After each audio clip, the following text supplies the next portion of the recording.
Hello, and welcome to this edition of Ask Excite. I'm Tim Bushnell with Expert Cytometry, and today's question comes from Pat. And Pat asks, how do I choose the best fluorochrome?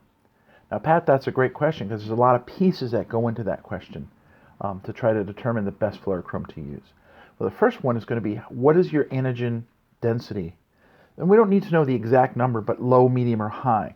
So highly expressed antigens, something like CD3 or CD19, those we're going to use dim fluorochromes. Something that's we're asking our question about, or poorly expressed, we're going to want to use a brighter fluorochrome. Now you can get fluorochrome rankings from any of the vendors. They have their fluorescent rankings from 1 to 5, 1 to 4, from dim to bright, and that's a good place to start. The second one is to make sure that the fluorochrome can be measured on your instrument.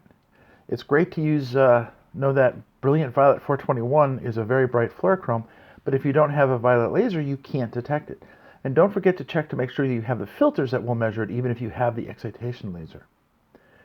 In addition to all of that, we need to add another factor, which is how much error does a given detector receive? So how much spillover is received by a given detector, which can reduce the sensitivity of measurement.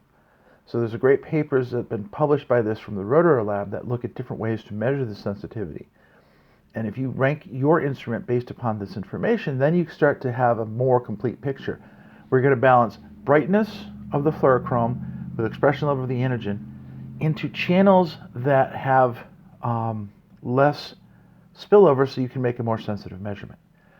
Those all come together in your panel design process, and there is how you choose your best fluorochrome.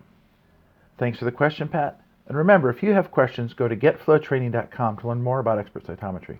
If you want your question answered here, send an email to askexcite@expertcytometry.com.